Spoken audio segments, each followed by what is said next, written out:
लूका 16 अध्याय 19 से 21 पद तक। एक धनवान मनुष्य था जो बैजनी कपड़े और मलमल पहनता और प्रतिदिन सुख विलास और धूमधाम के साथ रहता था। और लाजर नाम एक कंगाल घावों से भरा हुआ उसकी डेवढ़ी पर छोड़ दिया जाता था। और वह चाहता था कि धनवान की मेज पर की जूठन से अपना पेट भरे, वरन कुत्ते भी आकर उसके घावों को चाटते थे। और ऐसा हुआ कि वह कंगाल मर गया और सरदूतों ने उसे लेकर इब्राहिम की गोद में पहुंचाया। और वह धनवान भी मरा और गाड़ा गया। और अधोलोक में उसने पीड़ा में पड़े हुए अपनी आंखें उठाई और दूर से इब्राहिम की गोद में लाजर को देखा। और उसने पुकार कर कहा, हे पिता इब्राहिम, मुझ पर दया करके लाजर को भेज दे, ताकि वह अपनी उंगली का सिरा पानी में भिगोकर मेरी जीभ को ठंडी करे, क्योंकि मैं इस ज्वाला में तड़प रहा हूँ। परंतु इब्राहिम ने कहा, हे पुत्र, स्मरण कर कि तू अपने जीवन में अच्छी वस्तुएं ले चुका है, और वैसे ही लाजर बुरी वस्तुएं, परंतु अब वह यहाँ शांति पा रहा है और तू तड़प रहा है। और इन सब बातों को छोड़, हमारे और तुम्हारे बीच एक भारी गड्ढा ठहराया गया है कि जो यहाँ से उस पार तुम्हारे पास जाना चाहे वे ना जा सके, और ना कोई वहां से इस पार हमारे पास आ सके। उसने उत्तर दिया, तो हे पिता, मैं तुझसे विनती करता हूँ कि तू उसे मेरे पिता के घर भेज, क्योंकि मेरे 5 भाई हैं। वह उनके सामने इन बातों की गवाही दे, ऐसा ना हो कि वे भी इस पीड़ा की जगह में आए। इब्राहिम ने उससे कहा, उनके पास तो मूसा और भविष्यवक्ताओं की पुस्तकें हैं, वे उनकी सुने।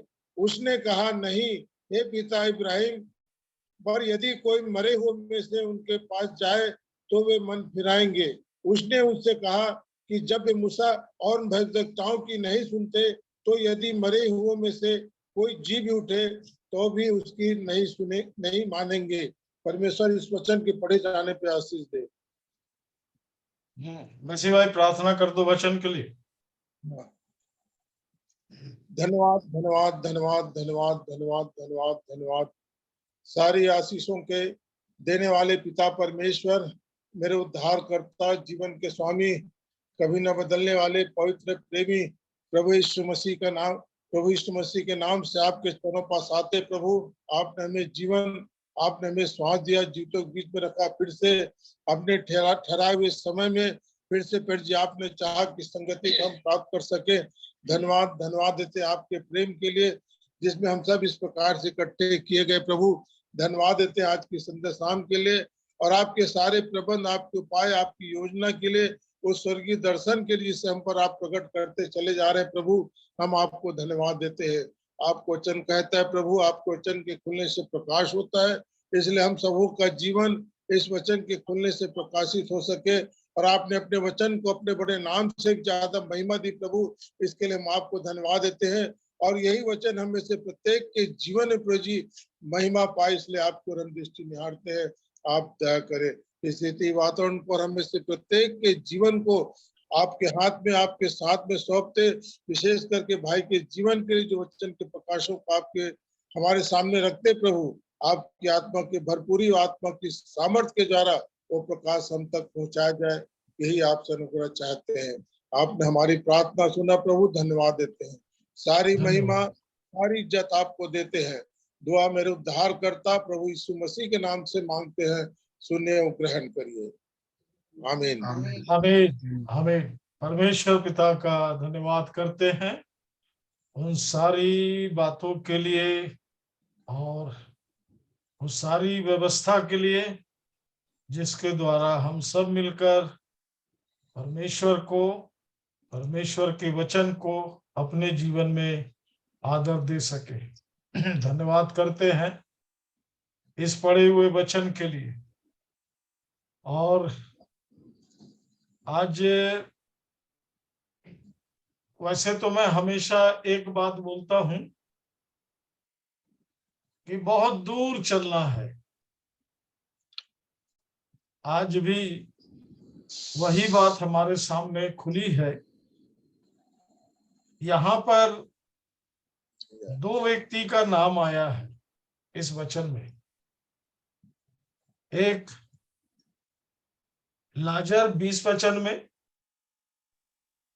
और 19 में एक धनवान मनुष्य था। क्या हो गया? धनवान मनुष्य के विषय में बहुत सी बात दी गई है और लाजर के साथ और एक व्यक्ति का नाम आया। 22 वचन पढ़ेंगे मसीह भाई। और ऐसा हुआ कि वह कंगाल मर गया और स्वर्गदूतों ने उसे लेकर, और वह धनवान भी मरा और गाड़ा गया। ऐसा हुआ कि वह कंगाल मर गया।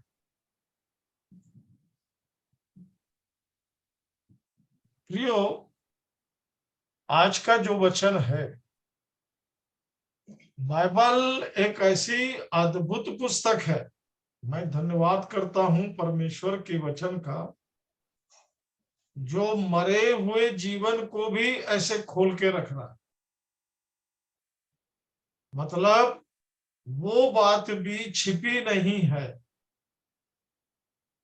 उस बात को भी परमेश्वर अपने वचन के द्वारा, अब हमारे पास इसका कितना ज्ञान है कि हम इन बातों को समझें और ये सोचने वाली बात है कि इसको हम समझ के कर क्या सकते हैं। नहीं प्रियो, एक महत्वपूर्ण बात यह है कि ये जो छोटा सा जीवन मिला है, बहुत छोटा है, बहुत सीमित। सवेरे सवेरे मेरे पास भी खबर आई कि मेरा एक बहुत ही प्रियजन जो भिलई में, उसकी 12 बजे रात को डेथ हो गई और उसकी डेड बॉडी अभी भी रखी हुई है। कल सवेरे उसका अंतिम कार्यक्रम किया जाएगा और मुझे भी वहां पर जाना है। तो ये अद्भुत परमेश्वर की योजना है। उसके वचन में यदि कोई बात दी गई है, उस दिए जाने का कारण है कि हम उस सत्य को जाने जो परमेश्वर ने अपने वचन में दिया है।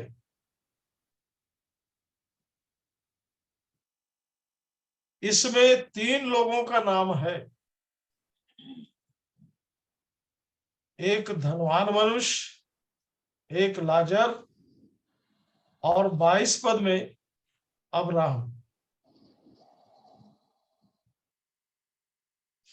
और यदि आप 23 पद को देखें,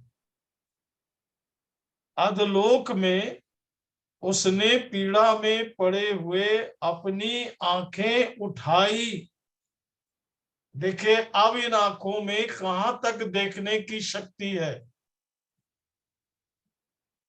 पहली बात, दूर से, कितने दूर, दूर से इब्राहिम की गोद में लाजर को देखा। कानों से सुनने की बात और देखने की बात एक अद्भुत विषय है कि उसने इब्राहिम की गोद में लाजर को देखा। उत्पत्ति 25 उसका 7 वचन पढ़ो। उत्पत्ति 25 अध्याय 7 वचन। इब्राहिम की सारी अवस्था 175 वर्ष की हुई। हाँ, आगे। और इब्राहिम का दीर्घायु होने के कारण, अर्थात बूढ़े बढ़ापे की अवस्था में प्राण छूट गया और वह अपने लोगों में जा मिला उसका भी प्राण और छूट उसके गया। हाँ, उसका भी बस हो गया, बस ही उसका भी प्राण छूट गया और इसको मरे हुए 4000 वर्ष हो चुके थे। जब यीशु प्रचार कर रहा था तो उस समय 4000 से कुछ कम वर्ष था, पर हजारों वर्ष हो चुके थे। मतलब ये तीनों मिट्टी के जीवन से, शरीर से जा चुके थे। अब ये अपने घर में नहीं थे, अपने लोगों के बीच में नहीं थे। अब इनकी मृत्यु के बाद मनुष्य जो है वो एक काम करके उसके बाद नहीं जानता कि वहां क्या हुआ। इसलिए प्रियो, यहाँ पे इन दोनों के जीने के थोड़े से तरीके को बताया। यदि आप पहले देखेंगे तो लाजर के बारे में पढ़ेंगे 20 वचन से मसीह भाई। और लाजर नाम एक कंगाल घावों से भरा हुआ उसकी डेवढ़ी पर छोड़ दिया जाता था आगे, और वह चाहता था हाँ आगे। कि धनवान की मेज पर की जूठन से अपना पेट भरे, वरन कुत्ते भी आकर उसके घावों को चाटते थे। ये उसके जीवन के बारे में लिखा है। कंगाल, घाव से भरा हुआ, उसकी डेवढ़ी पर छोड़ दिया जाता था। समझेंगे जरा इसको, क्योंकि बहुत साल पहले मैंने एक बार इस वचन को रखा था और पूछा था कि दोनों व्यक्ति की मृत्यु हुई, कंगाल की और धनवान की। 22 वचन में लिखा है, और ऐसा हुआ कि वह कंगाल मर गया। ध्यान दीजिए, आगे कंगाल के मरने के साथ ही उसे लेने कौन आया? कौन आया उसे लेने? स्वर्गदूत। स्वर्गदूत। शाबाश। उसे स्वर्गदूत इसलिए क्योंकि ये स्वर्गीय जीवन की भाषा को जानता था, स्वर्ग से बराबर जुड़ा था और स्वर्गदूत स्वर्ग ले गए, इब्राहिम की गोद में ले गए और शायद उसके शरीर को, जो घाव से भरा हुआ था, जिसके चारों तरफ कोई मानव नहीं रहता था, कुत्ते आकर क्या करते थे? उसके घाव को चाटते थे। बड़ी दयनीय दशा थी। ये खाने के लिए जब खाने पर झपटता होगा तो कुत्ते लोग भी झपट लेते होंगे। शायद एक खाने के लिए इसको युद्ध करना पड़ता होगा, क्योंकि कोई उसको कुछ नहीं देता था। वो सबकी नजरों से एक घृणित व्यक्ति था।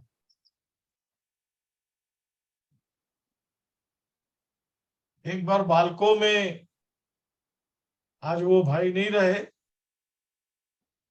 हमारे मसीह भाई जानते हो उन भाई को, कि बालको हॉस्पिटल के गेट के पास एक स्त्री बहुत बुरी दशा में पड़ी थी। भाई बोले चलो उसको उठाते हैं और ले जाके उसको अस्पताल में भर्ती करेंगे। मैं बोला भाई वो उस दशा में है कि अस्पताल वाले भी उसके लिए कुछ नहीं करेंगे, पर वो नहीं माने, नहीं बोला चलो। और जब हम लेकर के उसको गए, मेरी तो वहां खड़े होने की उसके बदबू के मारे, अब वो बदबू किस किस चीज की थी मैं वहां खड़े नहीं हो सकता था, पर वो उस भाई को देखा, उसने बड़े प्यार से उसे सफा किया और हम उसको लेकर के अस्पताल में आए। अस्पताल वालों ने साफ जवाब दे दिया कि भाई इसको तो हम देख रहे थे कि ये गेट पर पड़ी थी, तो शायद कोई गेट के पास लाके छोड़ा होगा। और अस्पताल वालों को भी जो कुछ करना था करके छोड़ दिया उन्होंने। कहने का मतलब यदि मैं उस दशा में चला जाऊं तो शायद संसार के कोई भी व्यक्ति मुझे ना पूछे। इसके लिए आप एक जगह से पढ़ सकते हैं अय्यूब की पुस्तक और उसके 19 अध्याय, अय्यूब की पुस्तक और उसके 19 अध्याय।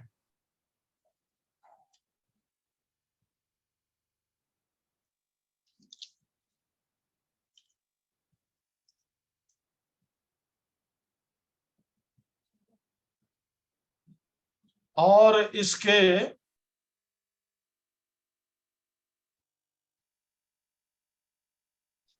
7 पद से पढ़िए। देखो, मैं उपद्रव उपद्रव यो चिल्लाता रहता हूँ, परंतु कोई नहीं सुनता। कोई नहीं सुनता। आगे। मैं सहायता के लिए दुहाई देता रहता हूँ, परंतु कोई न्याय नहीं करता। आगे। उसने मेरे मार्ग को ऐसा रूंधा है कि मैं आगे चल नहीं सकता, और मेरी हाँ। डगरें मेरी कर दी गई है। आगे।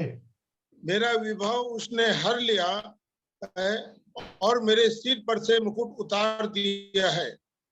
उसने चारों ओर से मुझे तोड़ दिया, बस मैं जाता रहा, और मेरा आसरा उसने वृक्ष की नाई उखाड़ डाला है।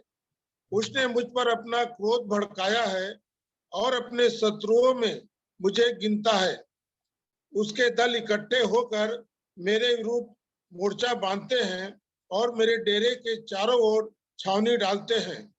उसने हाँ। मेरे भाई, बस ठीक ठीक ठीक ठीक। क्या चीज है भाई? हाँ ठीक पढ़ो ना। उसने आप मेरे ठीक पढ़ रहे भाइयों हो। को मुझसे हाँ आप दूर ठीक पढ़ किया, रहे हो, पढ़ो। हाँ और जो मेरी जान पहचान के थे वे बिल्कुल अनजान हो गए हैं। बिल्कुल मेरे अनजान हो गए। आगे। हाँ मेरे कुटुंबी। मेरे कुटुंबी मुझे छोड़ गए हैं, और जो मुझे हाँ जानते वह मुझे भूल गए हैं। जो हाँ मेरे घर में रहा करते थे वे वरन मेरी दासियां भी मुझे अनजाना गिनने लगी हैं।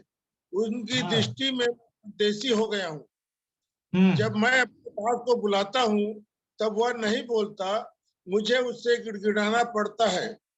मेरी सास मेरी स्त्री को और मेरी गंध मेरे भाइयों की दृष्टि में घिनौनी लगती है। लड़के घिनौनी लगती है। आगे। लड़के भी।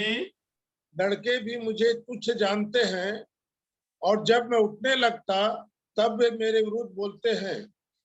मेरे सब परम मित्र मुझसे द्वेष रखते हैं, और जिनसे मैंने प्रेम किया सो पलट कर मेरे विरोधी हो गए हैं।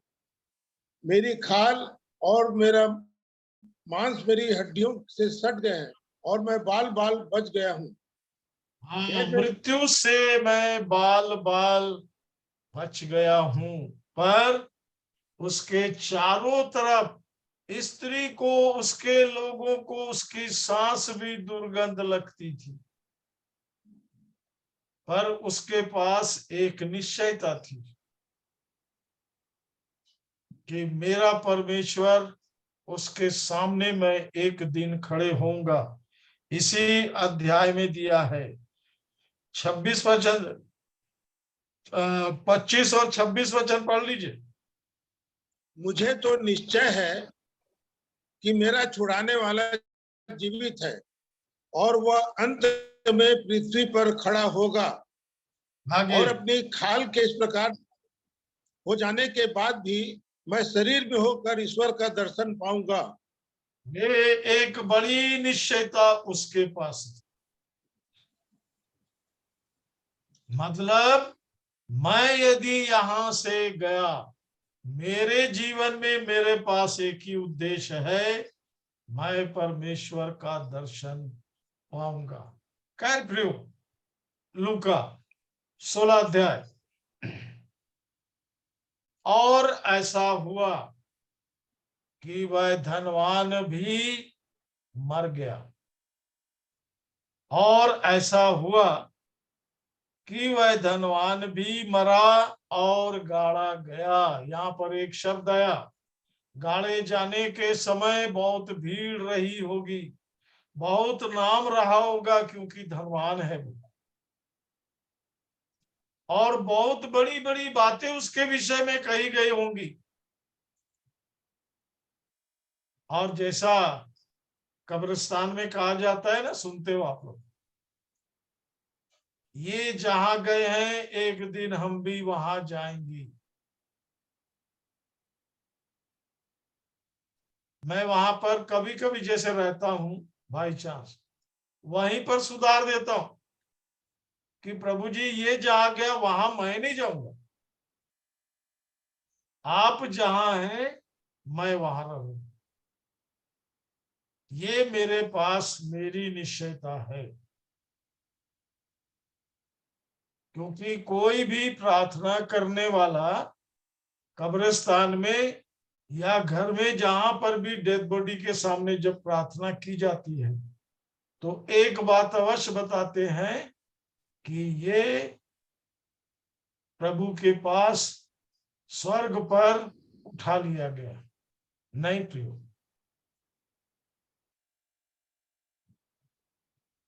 धनवान मनुष्य को कब पता पड़ा? यही चीज आज बताना चाहता हूं। धनवान मनुष्य को कब पता पड़ा?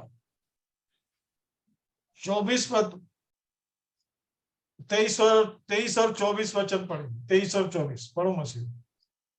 और अधोलोक में उसने पीड़ा में पड़े हुए अपनी आंखें उठाई और दूर से इब्राहिम की गोद में लाजर को देखा। और तीनों उसने चीज को उसने यहां पर देख लिया। इब्राहिम के गोद में लाजर को देखा। इब्राहिम और लाजर, और अपने आप को उसने अधलोक में देखा, और वहां उसको बोलने की हिम्मत हुई, शक्ति दी गई। उसने क्या बोला? पढ़ो मसीह। और उसने पुकार कर कहा, हे पिता इब्राहिम, मुझ पर दया करके लाजर को भेज दे, ताकि आगे वह अपनी उंगली का सिरा पानी में भिगोकर मेरी जीभ को ठंडी करे, क्योंकि मैं इस ज्वाला में तड़प रहा हूँ। वो जब तड़पने लगा तब मालूम हुआ कि मैं कहीं गलत जगह में आ गया, क्योंकि अभी तक उसको उसके चारों तरफ एसी से लेकर हीटर से लेकर सारी व्यवस्था थी, क्योंकि वो धनवान था, सुख विलास से रहता था, धूमधाम से रहता था।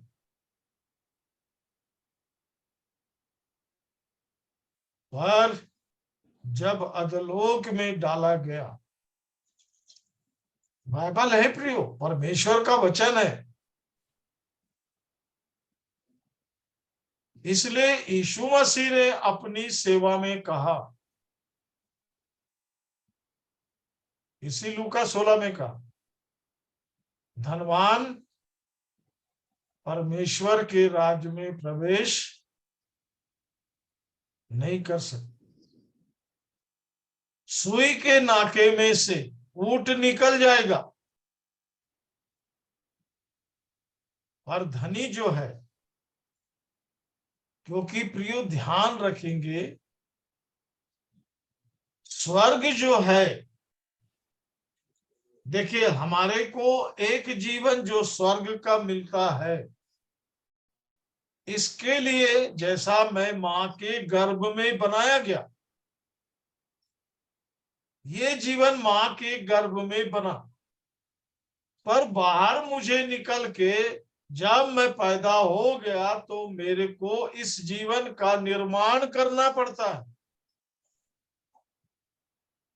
इस जीवन को सारी शिक्षा और सही बात की जानकारी हासिल करने के लिए उन लोगों के बीच में बच्चा पहुंचाया जाता है जहां से उसे शिक्षा मिले। इस धनवान के पास में पृथ्वी की सारी चीजें थी जो उसको धूमधाम के जीवन में रखी हुई थी, पर उसको अनंत का ज्ञान नहीं था, परमेश्वर का ज्ञान नहीं था। और यदि रहा भी होगा, आज भी इस पृथ्वी पर आप देखिए, धनवान अपने धन की बढ़ती के लिए ही सब कुछ करता, उसको मरने का कोई डर नहीं है। और वही नहीं, किसी भी मनुष्य को आप देखेंगे मृत्यु के बाद के जीवन से अनजान है।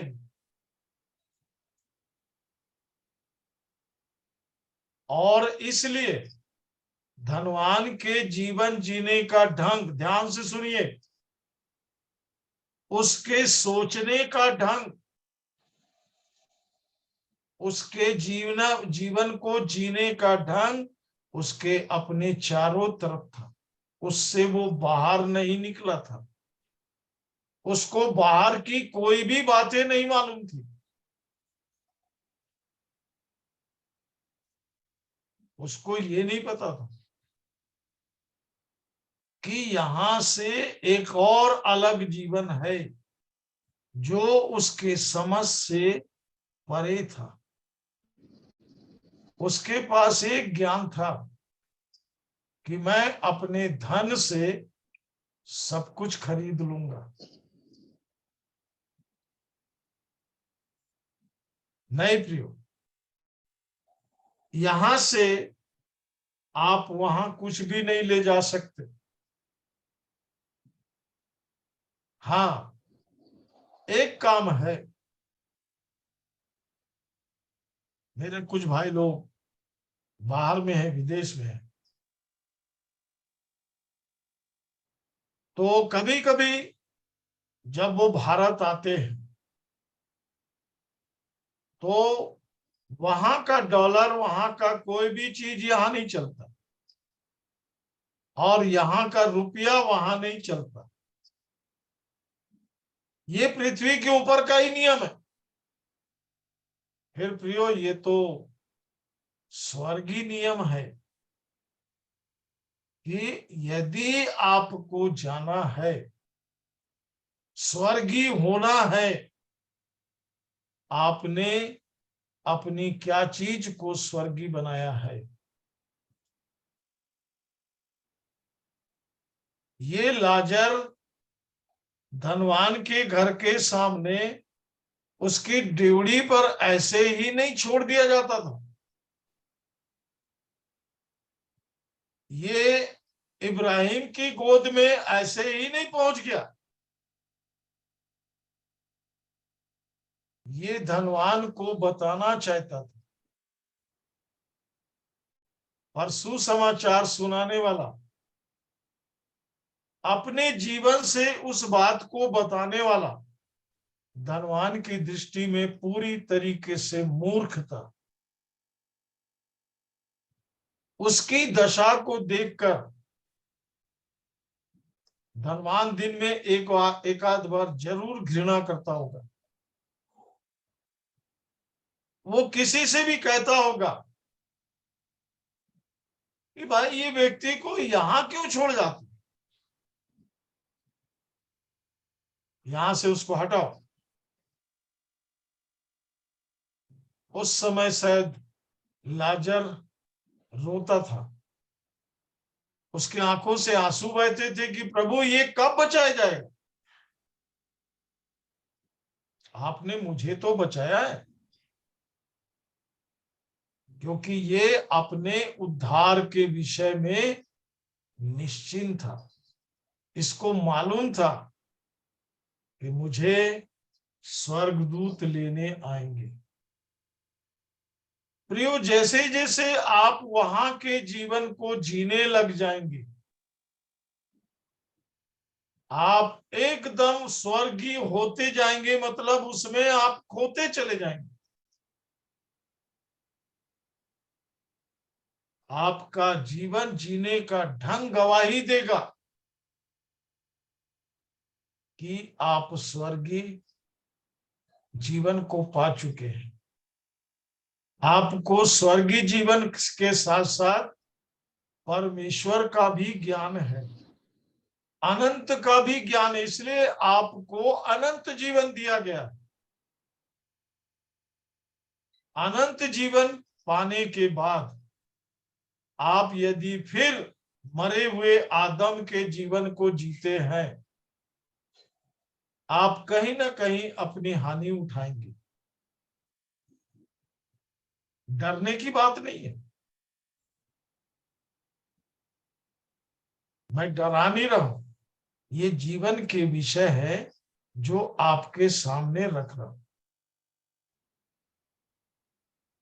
इब्राहिम भी 175 वर्ष का होके मर चुका था, अपनी दीर्घायु में उसने प्राण छोड़ दिया था। पृथ्वी से आपको जाना है। मेरा ये 74 वर्ष चल रहा है, मतलब मैंने अपने जीवन के 74 वर्ष जी लिए। आपका कितना चल रहा मसीह भाई? 72, 72। अरे गजब, मतलब यहाँ का जीवन तो हम लोग जी लिए।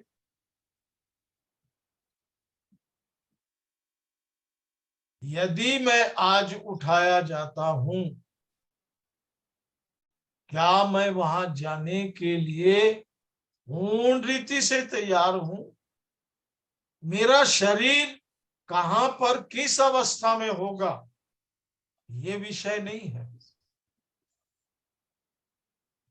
मेरी आत्मा, पढ़िए रोमियो 8,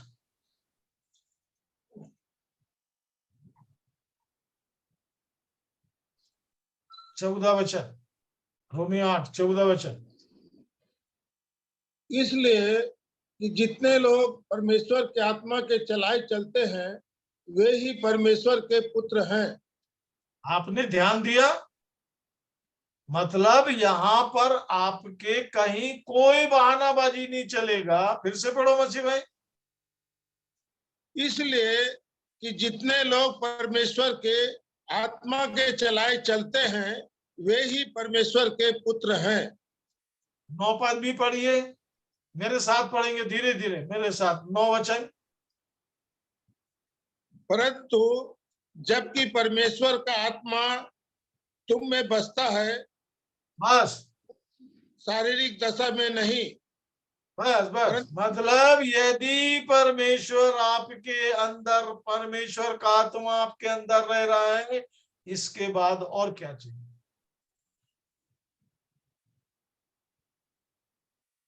इसके बाद और कुछ है? परमेश्वर को आपके अनंत को बचाने के लिए गलातियों 4 अध्याय, गलातियों 4 अध्याय 4 वचन से पढ़िए, सुनिए ध्यान से। परंतु जब समय पूरा हुआ तो हाँ, परमेश्वर ने अपने पुत्र को भेजा, तो अब हमारे लिए यीशु मसीह आ गया। आगे, जो स्त्री से जन्मा और व्यवस्था के अधीन उत्पन्न हुआ, आगे, ताकि ताकि व्यवस्था के अधीनों को मोल लेकर छुड़ा ले और हमको ले छुटकारे पाना। का जीवन। हाँ, छुटकारे का जीवन। आगे, और तुम जो पुत्र हो, इसलिए हाँ, परमेश्वर ने अपने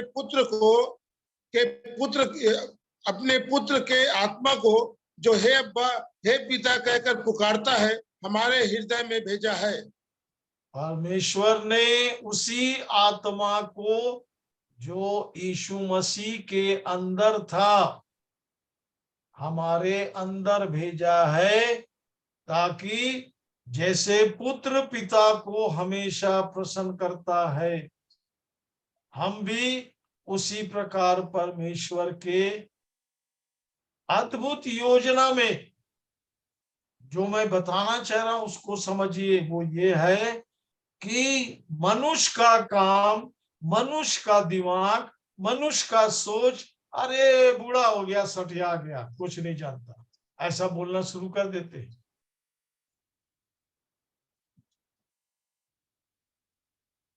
पर प्रियो, परमेश्वर का आत्मा हमेशा स्वर्ग के लिए ही आपके अंदर दिया गया है। आपकी गवाही हो।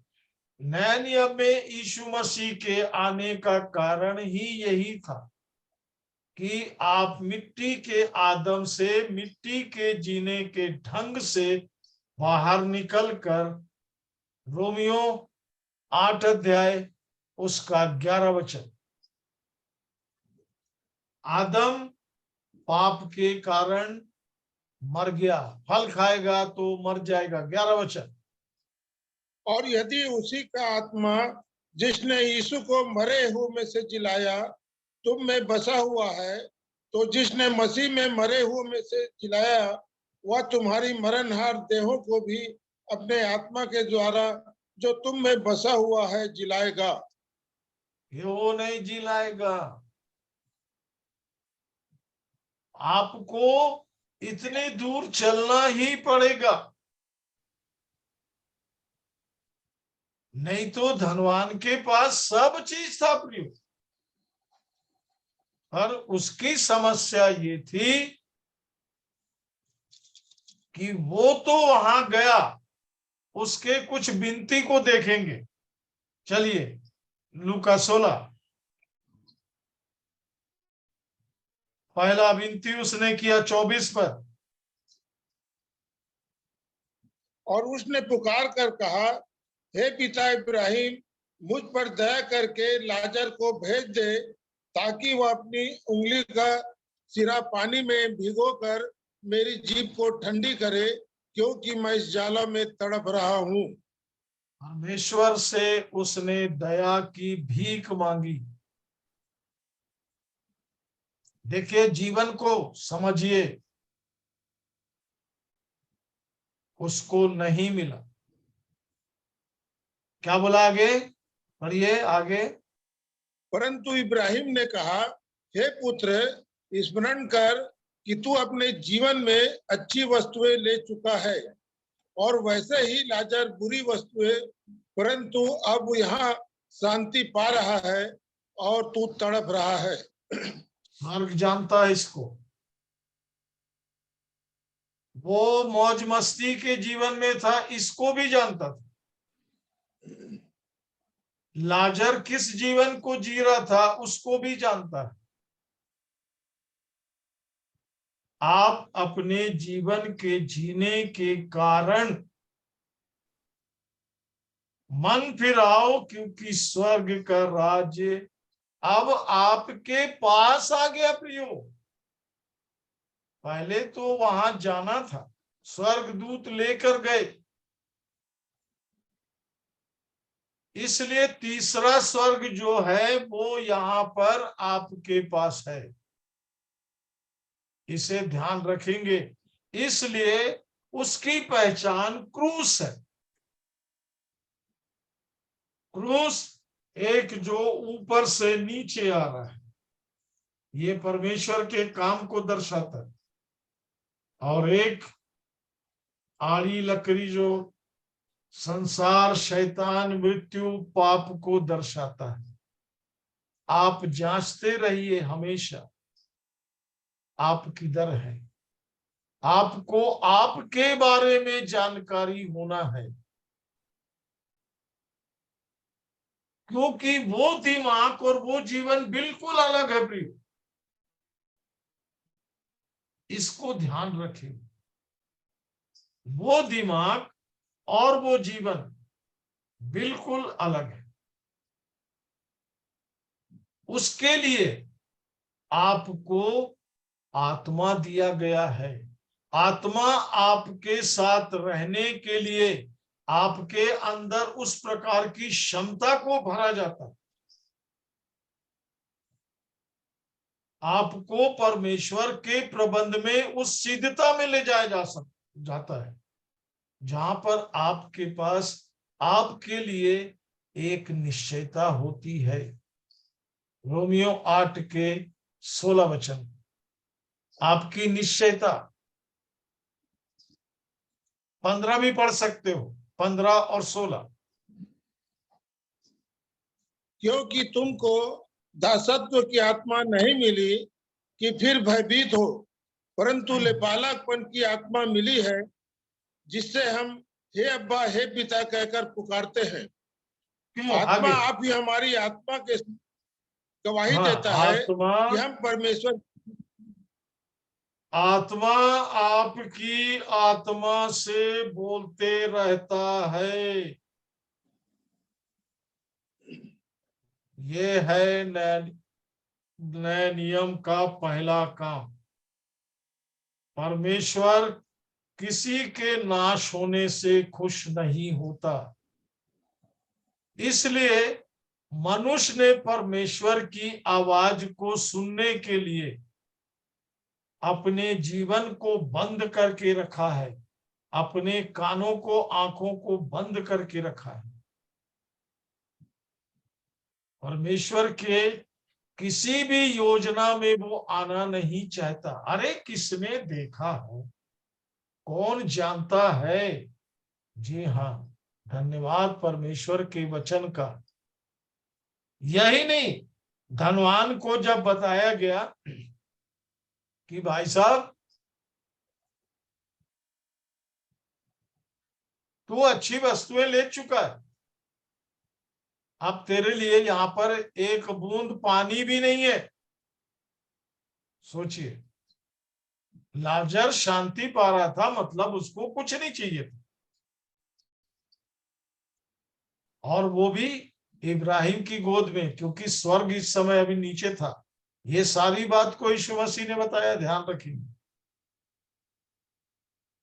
और यीशु मसीह अंतर्यामी नहीं है प्रियो। यीशु मसीह स्वर्ग में भी है, यहां भी है। उसके सामने सब खुला है। उसका जीवन वैसा है, वही जीवन तो परमेश्वर हमको चाहता है। इसलिए बाइबल में उसको मैं आपको दिखाऊंगा, चाहे स्वर्ग हो चाहे पृथ्वी, हमारे लिए दोनों को खोलना शुरू करता है परमेश्वर। आप तैयार हो? आपका समर्पण वहां तक है? अब देखिए, ये धनी क्या बोल रहा है। 26 पद उसको बताया जा रहा है आगे। और इन सब बातों को छोड़ हमारे और तुम्हारे बीच एक भारी गड्ढा ठहराया गया है, कि जो यहाँ से उस पार तुम्हारे पास जाना चाहे वे ना जा सके, और ना कोई वहां से इस पार हमारे पास आ सके। ये बात ध्यान रखना, आप जितने लोग सुन रहे हैं, और आप इस बात को अपने लोगों को जरूर बताइए। यदि आपको स्वर्गीय जीवन नहीं मिला है तो भारी गड्ढा ठहराया हुआ है, और यीशु को झूठ बोलने की जरूरत नहीं है। इस पार से उस पार कोई नहीं जा सकता। मिट्टी से आप पत्थर में कैसे आओगे? ये काम भी परमेश्वर का है। इसलिए परमेश्वर के साथ एक एक बात में आपका संबंध सही रीति से बने रहना है। यदि आप आत्मा में हैं तो आपके पास आत्मा का जीवन होगा, शरीर का नहीं। शरीर का नहीं। आगे उसने कहा, हे पिता, मैं तुझसे विनती करता हूँ कि तू उसे मेरे पिता के घर भेज, क्योंकि मेरे 5 भाई हैं। वह उनके हाँ, 5 भाई हैं, उनके सामने गवाही दे। आगे ऐसा ना हो कि वे भी इस पीड़ा की जगह में आए। हाँ, मतलब स्वर्ग आपकी बात नहीं मानता। स्वर्ग आपका निर्माण कर रहा है। आप स्वर्ग के किसी चीज का निर्माण नहीं करते, उसको बनाने दीजिए, बनाने दीजिए। वो जो भी आपको बनाएगा, शायद आपको गड़बड़, परेशानी या बहुत सी चीज लग सकती है। और इसलिए प्रियो, हमारे सामने 2 जीवन है। एक लाजर का जीवन। कौन बनेगा लाजर के जैसे? कोई यहाँ राजी नहीं होता। कौन बनेगा धनवान? दुनिया का हर आदमी धनवान बनना चाहता है।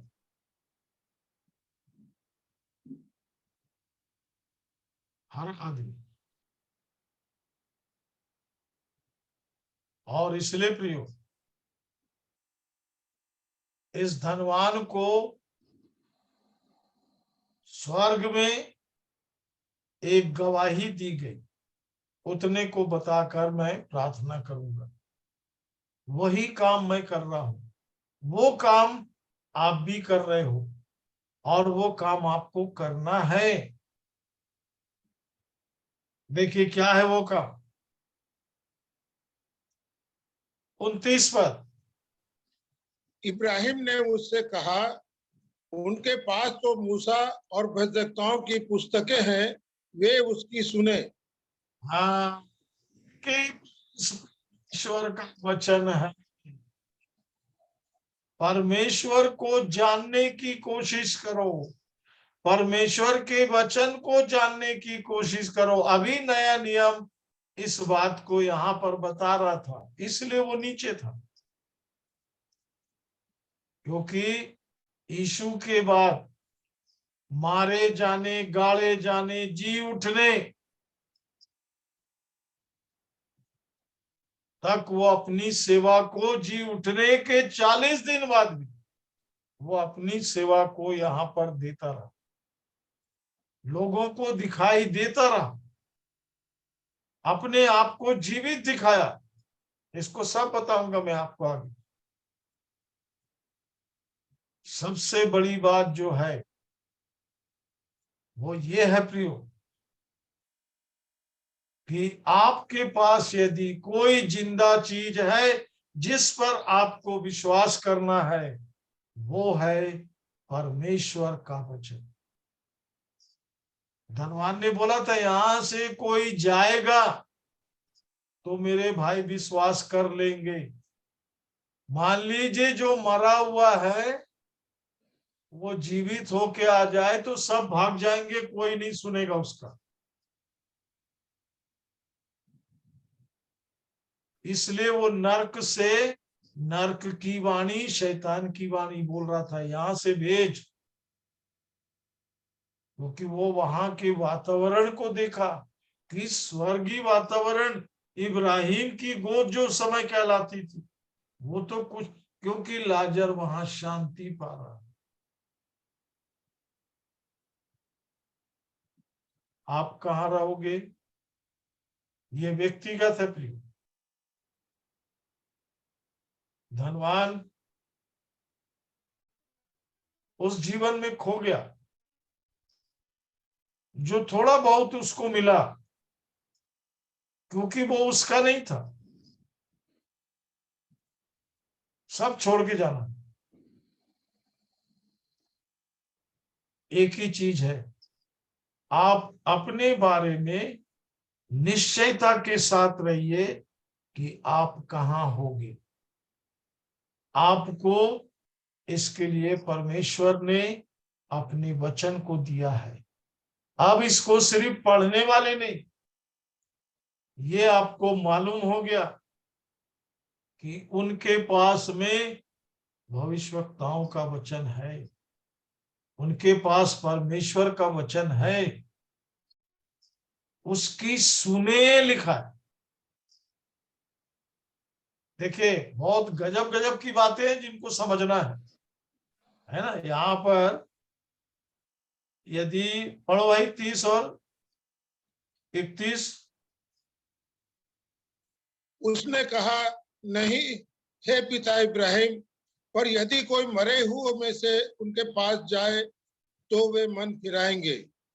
आगे उसने उससे कहा कि जब वे मूसा और भविष्यवक्ताओं की नहीं सुनते, तो यदि मरे हुए में से कोई जी भी उठे तो भी उसकी नहीं मानेंगे। नहीं मानेंगे और सुनेंगे, दो शब्द है। यीशु मुर्दों में से जी उठा, कितने लोग आज उसकी बात सुन रहे हैं। उसके पास पुनरुत्थान की सामर्थ्य है, और इसलिए प्रियो, बहुत थोड़े बचाए जाएंगे। इस संसार का प्रलोभन किसी को भी आत्मिक जीवन जीने नहीं देगा। इस पर जय पाना होगा, जयवंत जीवन जीना होगा।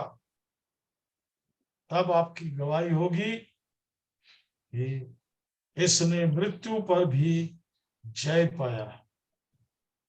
आइए प्रार्थना करेंगे। बेला बहन, मेरी आवाज सुनाई दे रही है? प्रार्थना में आप अगुवाई करेंगे।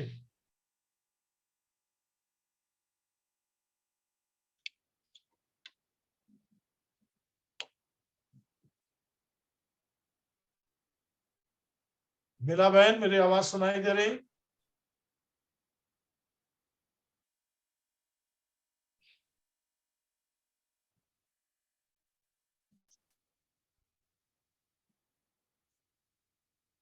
चलो प्रमोद भाई, प्रार्थना में अगुवाई करो। प्रमोद भाई।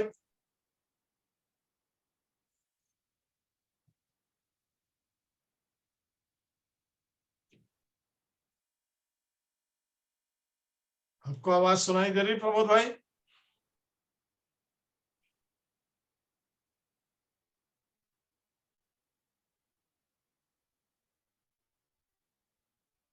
चलो प्रार्थना करेंगे। प्रेमी पिता परमेश्वर, पवित्र प्रभु यीशु मसीह में धन्यवाद करते हैं इन अद्भुत वचनों के लिए, इन अद्भुत वचनों की आशीषों के लिए। प्रभु जी, आपके वचन हमको इतने दूर लेके जाते हैं कि इस जीवन के साथ साथ हम आगे की जीवन की भी निश्चयता को पवित्र आत्मा के द्वारा अपने आत्मा में बराबर प्राप्त करते रहें, क्योंकि आपके वचन पर चलने वाले, आत्मा में जन्म पाने वालों को आप पवित्र आत्मा देते ही इसलिए हैं कि इस जीवन के जीने के साथ साथ हम आगे वाले जीवन को भी, आने वाले जीवन को भी उसकी पूरी बातों की समझ को रखें और बड़ी निश्चयता के साथ उस जीवन को जी सके। और ये पवित्र आत्मा की संगति में ही, आपके वचन की सहभागिता में ही और यीशु मसीह के साथ ही संभव है। इसलिए क्योंकि मनुष्य के साथ का जीवन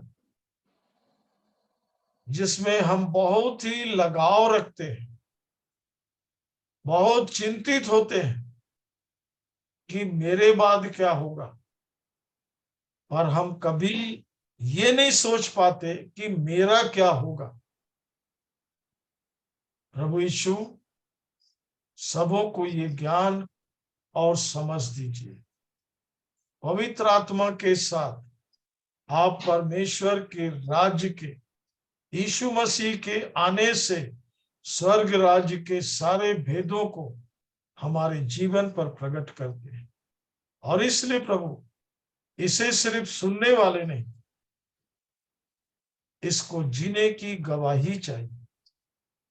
इसलिए प्रभु पवित्र आत्मा इस जीवन में भी हमारी आत्मा को इस निश्चयता के साथ ले चले कि वो जीवन भी परमेश्वर की इच्छा के अनुसार, परमेश्वर के अनुग्रह से, परमेश्वर को प्रसन्न करने वाले जीवन को जी सके। सो प्रभु यीशु आपका धन्यवाद करते हैं, इन बातों को आपने रखा कि भविष्यवक्ताओं की पुस्तकें, वचनों को जो आपने हमें दिया है, हम उन बातों को माने, उसे ग्रहण करें और उसमें बने रहें। आपने प्रार्थना सुना, धन्यवाद देते हैं। सब भाई बहनों को, बच्चों को जो आज उपस्थित नहीं है, उनको भी आपके पवित्र चरणों में लाते हैं। जीवन, शांति, उद्धार देने वाले प्रभु यीशु मसीह के नाम से मांगते हैं, आमीन। आमीन।